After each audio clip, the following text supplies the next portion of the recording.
And a good day, ladies and gentlemen, from Loopin through life, back at it again today here at Six Flags Great Adventure. It is a Tuesday as of the filming of this. Had a few hours before work, so decided to get a few coaster rides in today. Only here for the afternoon, but as always, looking for some fun and excitement coming my way. As always, first time to the channel, feel free to like and subscribe down below. Welcome to Six Flags Great Adventure. Welcome to Loopin through life.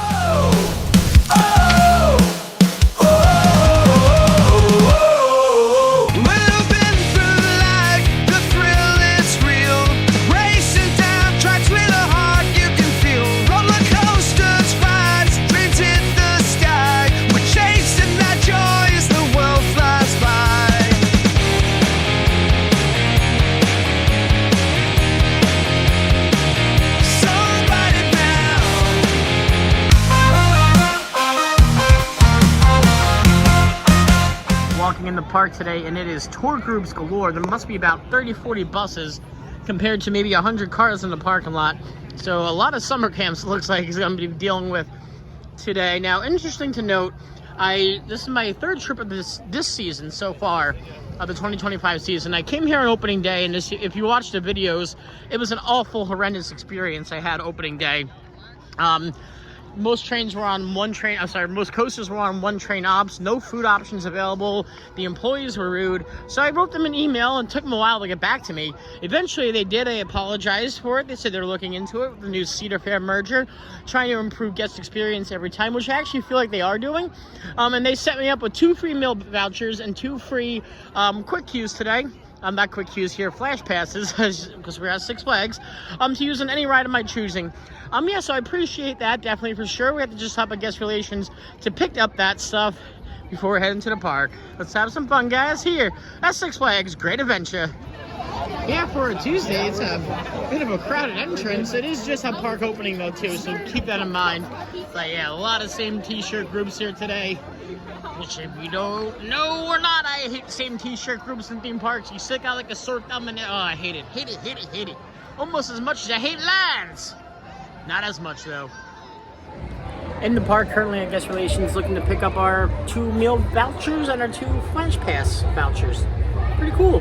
And just like that, we've been granted our meal vouchers and our ride remission passes. Very nice at Six Flags to do such. Shows they're actually caring about their guest experience. Kind of.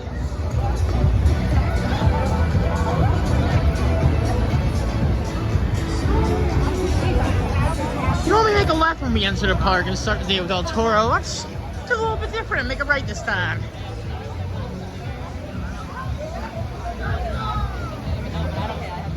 So Big Rail stands out in all of its glory. No line for the Sky Swing, but it looks to be some maintenance guys out there. It doesn't look to be operational at the current time. This is new, some new outdoor show they have. Dancing Through the Decades. Huh. 80s, 90s stuff up there. Cool, interesting. Moderate theming for Six Flags. It's actually really good theming for Six Flags. Moderate compared to elsewhere. And I know I've been doing a lot of coaster dives, specifically on this park too. And yeah, I'm gonna just recently did one on Flash's Vertical Velocity. If you haven't checked that out already, do definitely go ahead and check it out. But this park really is timeless, especially amongst the Six Flags chains out there. In my opinion, she's the top Six Flags park. Most others would argue possibly Chicago. Chicago is my second favorite compared to here. And then California. Let's take a quick scroll through the Studio 28 arcade. Back when I was a kid in my early teenage years, this arcade holds many fond memories of me. That's an NBA game I've never seen before in an arcade. Yeah, mostly a skee ball and just winning tickets and stuff. Interesting, cool virtual roller coaster ride. I'm gonna start off with Nitro, I think, for the first ride of the day today. As we're greeted by Batman the Ride. Batman the Ride. Well, Jersey Devil's stuck at the top of the lift hill, and Nitro hasn't opened yet. So much for Six Flags, you know, doing the due diligence thing here. New, very, very cool and nifty new entrance sign as Jersey Devil finally increases its lift hill. Very cool new entrance sign for Nitro. Beautiful. open a damn coaster. It is 10:40, 10 minutes at the park opening, and there's no reason this ride isn't open yet. Zero. This is not okay, Six Flags. So I'm gonna go over here and get a ride in the Jersey Devil. The crowd doesn't seem to be going there at all. This is just really bad. Like, how do you have that? It doesn't make any sense to me. And it seems to be the same story here. At least they're testing, though. Nitro doesn't even seem to be open. It makes no sense to me. I don't get it. Like, seriously, it is 10:45. They're just testing. Testing should have been done by 10:15. There is no reason whatsoever that they're just testing after the park opened. This is horrible. So yeah, they're not sure what's going on. They're not opening the line here either. I'm going to try maybe for Nitro. This is just really ridiculous, though. Why nothing's open with the park. This is horrible. So we're going to give both Nitro and Jersey Devil a skip for now. It's concerning to me because I reached out to Six Flags and they promised that they were working on guest experience. That is not working on guest experience. That's pissing your guests off. That's what it's doing. It's making guests not want to come back. You know, Six Flags is in no position to do that kind of stuff. They're not. They need the guests, and stuff like that makes people not want to come to these parks. At least I know with this coaster I'll be disappointed. Here's what it is. Let's go on a dark night. Thank Washington for taking the law into their hands. Oh, praise for protecting our city.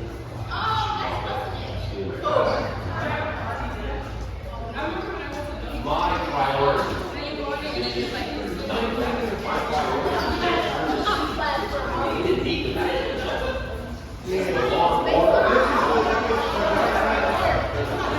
And essentially, yeah, I'll walk on here for the dark night. Won't waste my time here, at least. And just an awful ride there on the dark night. I mean, generally speaking, you know, the coaster was nothing much to write home about. But none of the effects were working. None of the sound was on. Even the horn effect at the end there, the car beeping at you was off. Yeah, thumbs down. Well, a half hour at the park open, Nitro is finally taking guests. I shouldn't even say guests because I feel like a customer here. But yeah, I'm gonna go ahead and get a ride on Nitro. And interesting to note, the water gun game that used to be right there before the Studio 28 arcade got moved over here. Not sure why, but it has.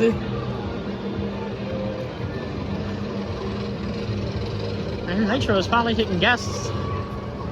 Not sure why the slow moving queue in the beginning here. Unless it's that backed up, but I doubt it. But yeah, we'll be using one of my skipped lines here for sure. Not gonna justify waiting on Nitro when they get open with the park. On second thought, Nitro's queue isn't that crazy. I'm gonna go over here to the Jersey Devil and use this. Use the skip the line here at least, because they make you get a locker. But if you have a quick queue or you know, something of that Splash Pass, they actually lock you up right before you board. So I'm gonna use it just for that reason and that reason alone. Let's do it. Now, I did just have an awesome back row ride in the Jersey Devil, and honestly, I know I praise this coaster so much, but the smoothness, the airtime, the snappy turns throughout the whole coaster, beautiful. Definitely changing my day around after a really good ride on the Jersey Devil, heck yeah. Oh, and interesting to note, they accepted my quick queue. I complained to the gentleman up front about it not opening with the park, and he goes, you know what, man, you're right. And he gave me back my pass, so I still have it to use on 2 more rides if I need to. And I'm definitely going to need to use it now because the queue is backing up for Nitro. So yeah, let's get a good ride on this B&M Hypercoaster that has been eating up crowds since 2002. And what is honestly probably my favorite coaster as far as like what it takes. I mean, Boulder Dash was pretty awesome when it took you through the side of a mountain, but it takes you through the Pine Barrens here, which is also nice and beautiful scenic nature tour it gives you. Let's go on Nitro. We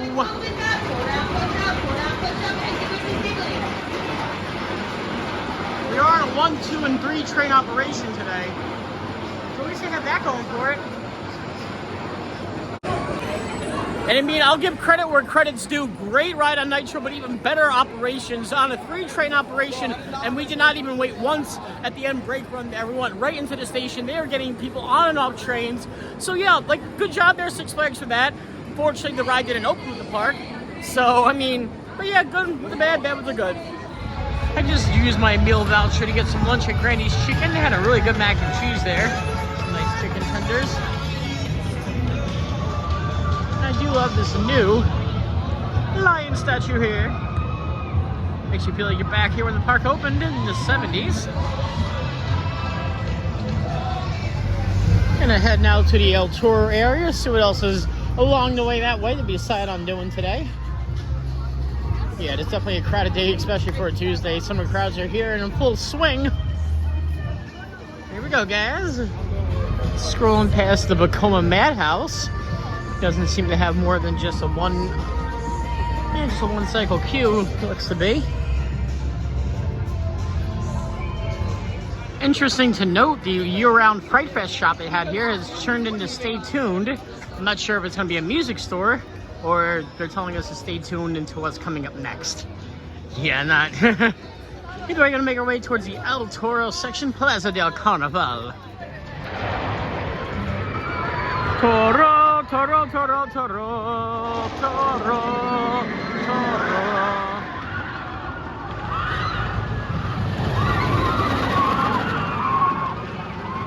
Alrighty, guys, El Toro is now currently under a three-season retrack phase. First phase is already completed now after this season. Isn't it just prevents them from closing the ride for a whole season? After this season, they'll do another third, and then by 2027, she'll be completely retracked and rocking like she did when she first debuted here. And really nice to note, you don't even need to bother with these lockers anymore. El Toro has a new style lockers. Very similar to like Velocicoaster and all that good jazz. Here we go, guys, on the Intimate Beauty El Toro, which we'll be definitely using our pass for. Because not waiting on that. And just had a back row ride there on El Toro. I had a non-wheel seat, which is really the trick for her, especially going through the retrack. Parts of the track are still bumpy, especially towards the end, but the first part of the drop into the turnaround and the first two airtime hills still take your breath away. It is incredible, it is impeccable, and I am so happy Six Flags is taking care of the coaster like they should. But yeah, great time on El Toro nonetheless. This is where I put a Skyway, if I had one. Nice shot though of the fort.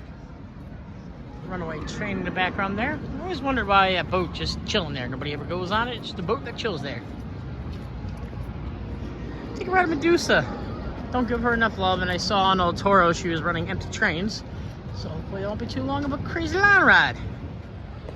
Interesting to note, I just got off El Toro and they're sending out an empty train, which looks like it's getting stopped. Just in the nick of time. I did see him working on a second train. I'm wondering maybe perhaps they're bringing the second train on. The second train wasn't even on the switch tracks last time, so they had to bring it back from somewhere else in the park, somewhere in the backstage warehouses. So maybe that's what they're doing? Not sure. Good to know. Yeah, I just got a ride. Ooh. Yeah, maybe they are putting a second train on. Could very well be. B&M Floorless Coaster. Debuted here back in, hold on, I gotta think, 1999. Yeah, dang, it took me a minute there. Remember her having a 4-hour wait back when I was only 9 years old. It's cool, guys. Medusa. How cool throughout the whole entire queue line here. I get the square tires. They have the history of Medusa. Very interesting. The lost town of Medusa. This is where we are. Moderate theming. It's actually decent theming for Six Flags. Yeah. I do miss the upside down horse they used to have out here. A relic of the past. Had a second row ride there on Medusa, and honestly though, not a bad ride, not a great ride. It's an average B&M floorless. It is, I mean, some nice forces with the inversions, but you know me, I'm all about the airtime. Alrighty guys, we might as well get a ride in the Aero Classic, the Runaway Mine Train. I recently covered this coaster in a coaster dive. I'm gonna give it some love, since this area of the park is rather empty. Actually debuted here when the park opened in 1974. The oldest operating coaster in the park. Oh, which isn't operating today. Never mind, we will not be going on the Runaway Mine Train. Well, lame. It is nice to see the sawmill log flume operational. backing out in its wonderful glory. You got a bit of EQ, nothing crazy though. I'm gonna give it a pass today. I just don't feel like getting wet before I gotta go into work later. But yeah, good to see you. We're operational again. Let's see if they have anything good in new merchandise. I think more of the park having merchandise is towards the front. This is more DC stuff. They got a few bands in here. Stranger Things. Some Funko Pops.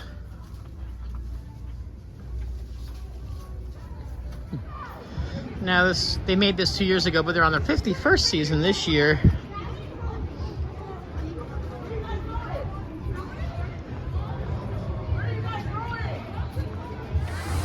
And that's gonna be a wrap today, guys, here from Six Flags Great Adventure. They started off rough. I got a lot of nice rides on coasters in the allotted time I was given today. But yeah, a very sour taste to start the day with the delayed openings for sure. But all in all, I did enjoy my day. I could have had a better day though. I had a Six Flags day, let's just say that. It's exactly what it is. I had a Six Flags day. As always, guys, it's your first time to the channel. Feel free to like and subscribe down below. Until then, we'll catch you guys next time.